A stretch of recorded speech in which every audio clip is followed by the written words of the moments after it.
Hello Cancer, welcome back to my channel. If you're a returning subscriber, thank you for coming back. I hope you enjoy the insights here in this reading. Please take what works for you. It may also apply to someone you are close to at this time. I have shuffled and laid out the cards, so let's start now. So I work through the 12 houses of the zodiac, and the cards appear in each house and they bring with them insights and just a general guideline for what's going on for you at that time. For you Taurus, in the first house you have lunar eclipse, which signifies change. The first house is always to do with your body, how you appear to others, your actual appearance, your physical appearance, body language. It's also to do with what you're projecting outwards, your personality, your character, and so on. What you're projecting outward to others, how they are receiving you. So with lunar eclipse appearing in there, you're undergoing some kind of transformation, some sort of change. And this is possibly going to be going through cycles. So if it's to do with the physical body, perhaps you're starting a change of life, or undergoing some other transformation, whether it be starting a new regime, a physical regime, could be exercise of some sort, but basically it's a transformation of your outer self, and this will possibly follow the phases of the moon as well. You could also be finding that you're putting on a little bit of weight, and that you're just changing in general, and there's nothing really to concern yourself with at this time. You know, as long as you're eating healthily and you're looking after yourself and you're doing a lot of self-care, then just go with the flow. Lunar eclipse, it is a phase. It's going to go through phases, and so you may just find that some days you're feeling, really feeling it, and other days you're not. And also it could be to do with what you're projecting outward. You're undergoing some sort of transformation, so other people are going to pick that up. They're going to perceive you differently to what you have been up till now. Then in the second house, this is all to do with your income, your money, and also to do with your values and the things you love, and property, land, your environment, and so on. So you've got Aries, I am appearing in their very powerful fiery sign. So it's the get things done sign. So when it comes to your money, your income that's coming in, it looks to me like you're actually feeling quite powerful. You're actually making progress. You're taking action on what it is you need to do. Just make sure that you're harnessing the energetic and power that comes, the energies and the power that comes with Aries, and you're not being overly impulsive and making impulsive purchases.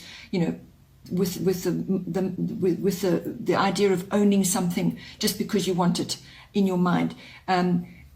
Your second house has to be practical because it's your income. So make sure that you're applying this energy and this drive and this ambition practically, and that it's actually going to be working for you. Could be if you're making a property purchase or something like that, the Aries is going to make you quite determined and quite forceful as well.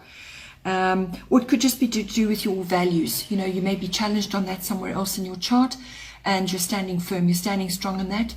Again, just don't go over the deep end and actually blast away, burn your bridges about things. Be practical but determined and focused, and harness the Aries energy. Then in the third house you have Leo, I will. So I do feel this may be to do with purchasing and making some kind of going through some sort of contract. Perhaps it's purchasing land, or just handling contracts in general, or it could just be about pursuing what you want. But Leo appearing in your third house is quite a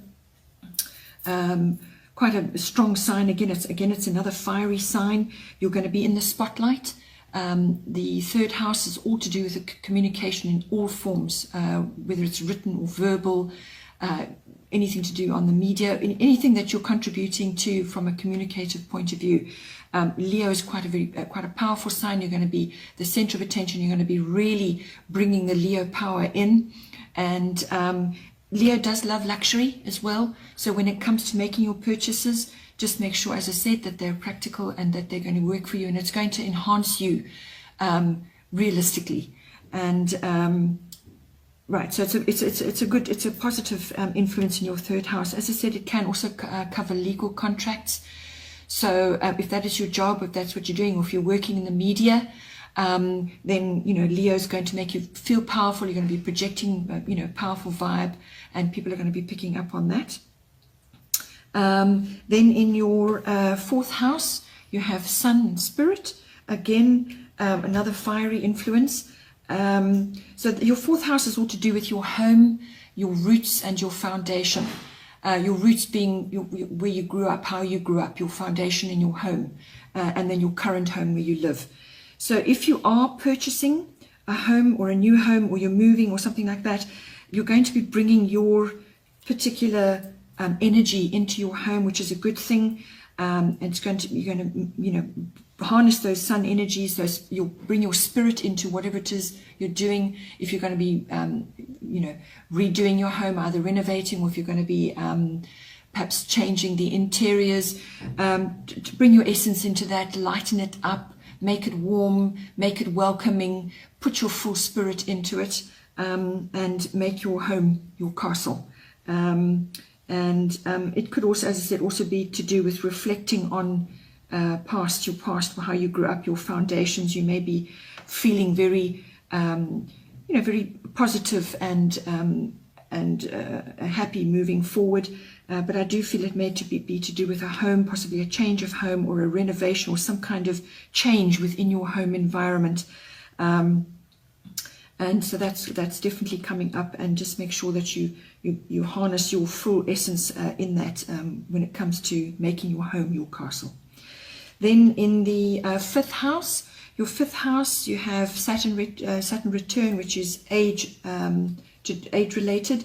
This is to do with Saturn return is always about it's a cycle that you go through. There are two main cycles in your life. And this is all about bringing wisdom, maturity, and responsibility in. So it's falling in your fifth house. And this is about everything to do with creativity, having fun, romance, love affairs, recreation of all kinds. Even gambling falls under that. So whichever one of those areas is highlighted for you, Saturn return is always about contemplation about what you've achieved so far. You may feel a bit restricted. You may feel like you've not been acknowledged, that your skills and talents are not being acknowledged, you're not being appreciated. You may feel all of those, which can happen with Saturn, but Saturn ultimately brings the wisdom in, it brings in maturity. So as long as you are, it's also about hard work. So if you are tackling a project, or if you are approaching something which is, which is requiring a lot of your creativity, you've got to put your shoulder to the wheel and be prepared to put the work in. And also Saturn brings in structure. It brings in foundations as well. So you can't build something, however your creative side might be singing about it and enjoying it. You can't build something solid and great without a good structure, and that's what Saturn does. Saturn brings in structure. So you may just be feeling like you're in the nuts and bolts of things, and you may feel a little bit repressed, feeling that you don't have the full freedom that you want. But it's ultimately, if you apply your work and you apply Saturn's skills, if you bring Saturn skills to the fore, then ultimately you will receive the abundance that you require. But at this time, you just may be feeling a bit restricted, but it's requiring of you to really apply yourself and get a good structure in place. If it's to do with, the fifth house can also be to do with children. You may be having some issues to do with a child that's particularly Saturnian, or you just may be feeling that your responsibilities are very great in this house at this time. Again, it's wisdom, maturity, put your shoulder to the wheel, just work your way through it, work solidly and steadily through the challenges that come up, because you will get the reward later, but you've got to put the work in. And if it is a love affair of some sort or romance, well, Saturn return means it's going to be a little bit tough going. So you may be having a bit of a romantic drought at this point, but that's because possibly there's a bit of self-examination going on. If it's to do with sports and recreation, you've got to put the work in. And once you do that and you work through those cycles, then the reward comes later. For the 6th house, you have Taurus. This is coming into your 6th house, which is your house of work, your work projects, your daily routines, your work colleagues, your workplace. And it's also to do with mastery, self-mastery in the craft that you've chosen, or whatever field that you're working in. So it's self-mastery in that, honing your craft, and then also to do with health and pets. So Taurus is a very stable sign. It's a very earthy sign, doesn't like a lot of change. They like things to be chundering along in a very steady pace. Taurians like luxuries, they enjoy their luxuries, but they like their stability first. They like to get the money sorted out. They like to be putting money away, squirreling money away for the future. They're not fly-by-nights, they build solidly. So bring all those elements into your 6th house. You may be exposed to Taurian type people in your work environment, who are very stable, grounded people. Which is a good thing. You've got to have all kinds in a successful work environment to keep the balance. Taurians are good with their money. Like I said, they're stable. They like to have a stable environment. So that person could be bringing that in, or it could be that you need to bring those elements into your workplace, into your work projects. And if it's to do with health, stay grounded. Put the work in for yourself. Make sure your diet is working for you. Keep things stable, and don't make too many changes at this point. Just try and go for a solid routine, which you can live with and which is going to benefit you later. It's a stable sign to be having there, and you've just got to work with the Taurian influences. Then in your 7th house, you've got Uranus, which is all about genius, but it's also about change, and very quick change at that. So this is going to be in your 7th house, which is your house of relationships. This is one-on-one personal relationships. It can also be a one-on-one business relationship, partnerships of all kinds. And it's the energy between you. So how it works is in your 5th house, that's where the love affair occurs. It's the fun, the romance, the light, the bright, the bubbliness, the beauty of it. And then you move into the 7th house, which is actually the solid commitment between two people. And you've got Uranus coming in there. Uranus can be unbelievably explosive. It can absolutely change your world overnight. So expect some changes coming up in your relationship, your personal one-on-ones, or your business relationship. It could just be a shift. It could be a positive shift, or it could seem like a massive, unbelievable shock and upheaval. But out of that, once the dust is settled and you're starting to move forward again, you will start to see the path forward. It can be like a lightning strike. It can be that quick. But it could also be bringing the Uranian principles into your relationship. Uranus is the higher octave of Venus. It's a more humanitarian aspect. It's a universal love. It's not particularly personal. So what it may mean is that you may need to raise the vibration of your relationship, your personal one-on-one relationships, to a higher level, to make it more universal. Lift it up to a higher octave, so that the dramas and the daily scuffles that go on in a relationship, you rise above that. You lift your vibration up. Look at things from a higher perspective, and look at the bigger picture. It could also be that that you could be meeting or going into a solid relationship with a Uranian type person. That's Uranus rules Aquarius.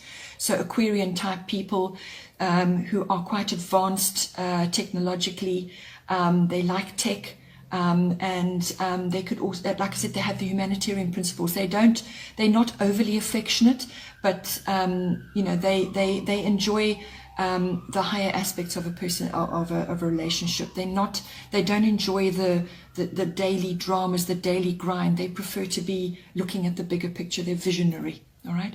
So you may be encountering somebody that, or going into a relationship with somebody like that, or it could be a business partner, as I said.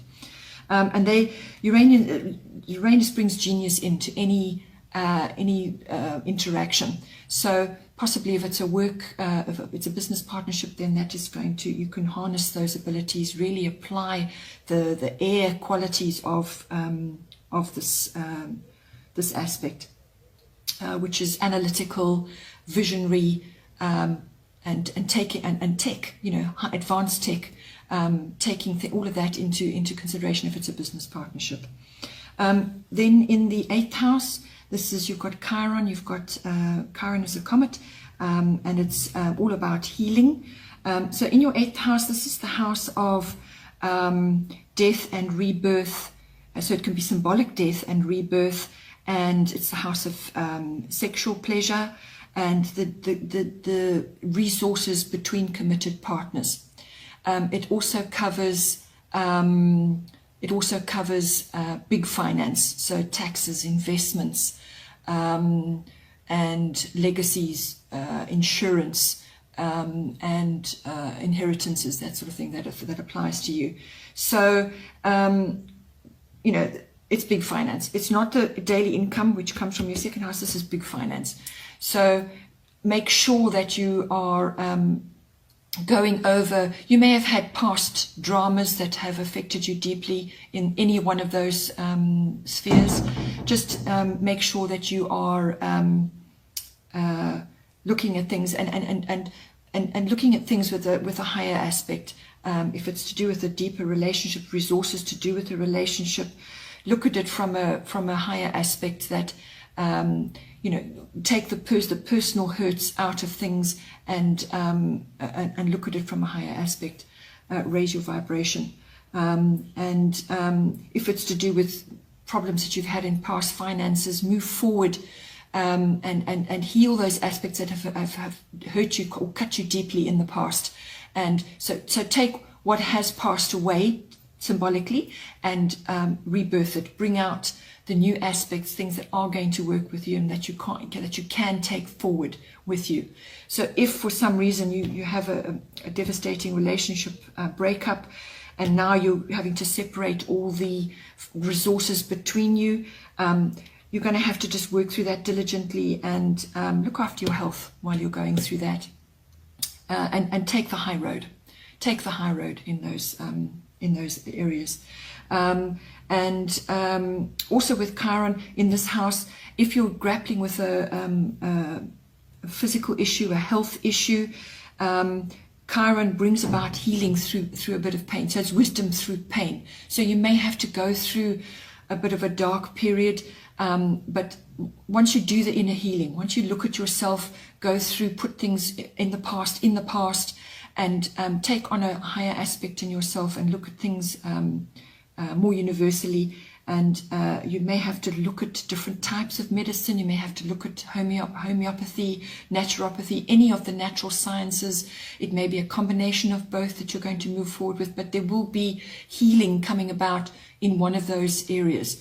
So it could be a particular medicinal approach, or it could be a natural healing method that you need to look at, or a combination of them. But it's a case of working through that steadily. Then in the 9th house, you have the South Node. This is all about the past. When we come into life, into the life we've chosen, the South Node is all about your past, what you've dealt with and what you need to put to bed. Your North Node is all about your future and what you're aiming for. So it's appearing in your 9th house. The 9th house is all to do with long distance travel, foreign things, any kind of foreign things like import, export, or dealing with foreign people, or being more on a global stage. If you're, perhaps on the internet and you're now dealing with people in foreign countries, that sort of thing. It's also to do with publishing, religion, your beliefs, any kinds of beliefs, and philosophy, higher learning. So if you're embarking on a university education, or you're thinking of studying again as a mature person, it covers all of those things. And so it looks, when you've got the South Node appearing in there, you need to clear away the past. Whatever is appearing in any one of those areas, you need to clear away the past, put it to bed. Because you can't move forward into your future if you're still dragging a whole lot of baggage from before. So whether this is karmic, in other words, from past lives, or something from before, or it could have just been past experience in any one of those areas that I've mentioned. Perhaps perhaps you need to put something to bed. You've done it, you've dealt with it, you've worked through it, and now you need to move forward. It could just be opening doors to your future. But it's to do with putting the past to bed and actually clearing it, closing those doors and moving forward. Then you've got in the 10th house, which is your house of career, ambition, status, your public status, fame, anything like that. It's to do with Cancer, I feel, is appearing in there. And Cancer is a feeling sign. It's a water sign. It's the sign of the crab. It's also ruled by the moon. So if this is to do with your career, you're going to be going through some sort of phase. This might be tying in with how you're projecting yourself in your environment, but you're going to be going through phases of the moon, or it will feel like you are going through those phases. So you've just got to go with it. You're also going to be super sensitive, so you might just find that especially if it's to do with a career, that you're going to be super sensitive about what's going on in your career, how to move yourself up the ladder. And it could also just be a change of social status. You can be, Cancerians don't, they like their privacy, and sometimes they go into their shell because it's necessary, they need to do that. But they're also very sharp about looking after their interests. They're very quick to bring out the claw if they feel that something's off, or that they're being taken advantage of. Hence the word crabby. Some Cancerians can appear to be crabby because that's what they do. They defend themselves if they feel that they're in trouble for some reason, or that they're being threatened. So, but if it's to do with the flow of your career, you're going to be going through phases. If you have if you're the person on the center stage, if you're in the spotlight for some reason, you may find that this ebbs and flows. And you may need to periodically withdraw or retreat to refresh your energy, so that when you come back into the spotlight again, that you're feeling able to cope with it. So that's that influence there. In your 11th house, you've got the air element, which is all about communication. And your 11th house is all to do with your friendships and your networks and the groups that you're part of. So this can be online as well, or it could be physical groups, where you actually go to meet once a week, or however often you do it. But it's also really about friendships as well. And so the air element in there, you may be hearing things about people that you know. Gossip is never a good thing. It's never a good thing. So make sure that you're not passing on information about others which could one day come back to bite you, or that is unfounded, or it's just not resonating with you, So, or you could be hearing things about other things, and you may need to investigate for yourself about possibly the truth of the matter. Or it could be you having to communicate very clearly to your close friends, or in your friendship circle, or in your networks, and in your groups. You need to communicate really clearly about whatever it is, whether it's your point of view, or putting your opinion forward. The air element is all about communication. It's also very analytical, looking at all the facts, coming to a logical conclusion, but it's analyzing. It's all forms of communication, and and speaking clearly. And if you're not the kind to speak, then write it. But make sure it's clear, and that the airwaves are clear. That they're not getting disturbed by false perceptions that may be creeping in, whether it's yours or somebody else's. Okay, right. Then in the 12th house we have Mercury, which rules the mind. Now your 12th house is all to do with your unconscious reality, you know, so your unconscious mind, your drives, your hidden motives, anything that's under the surface.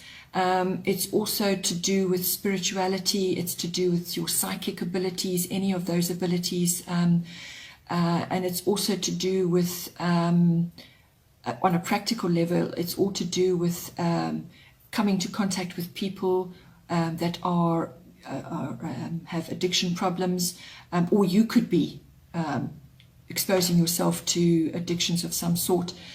Or it could also be visits by you to various types of institutions for whatever reason. So an institution could be a hospital, a prison, a bank, a government department. You know, there are many kinds of institutions. It can also be a university. So if you are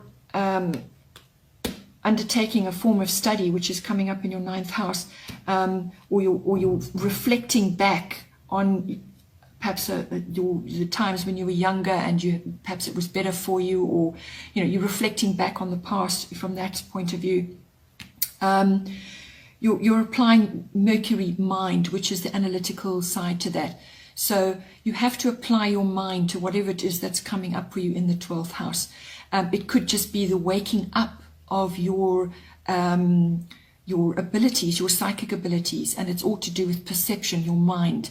Applying your mind to something. You could be seeing visions, and then you interpret the visions for people as guidance. There's all kinds of applications for this. It could also just be bringing the analytical abilities into your when you're approaching an institution of some sort, whatever it might be, bringing the analytical abilities in. It's also electronics. And so if you are a psychic worker and you're working in using those, you may be bringing the electronic side into it. You're going to be bringing the analytical side into it, analyzing what it is you're doing. Or it could just be that you need to have a look at your inner beliefs and your spirituality, and just have a thorough look at everything, and perhaps deal with it. If there's something underneath there which, in your subconscious, which has perhaps dogged your progress in the past, or set up something in you which needs to be changed, it's a change of attitude, basically. So change your mind, change your attitude, move forward. But you've got to be using your analytical abilities in that. Okay, well, have a wonderful month. Thank you very much.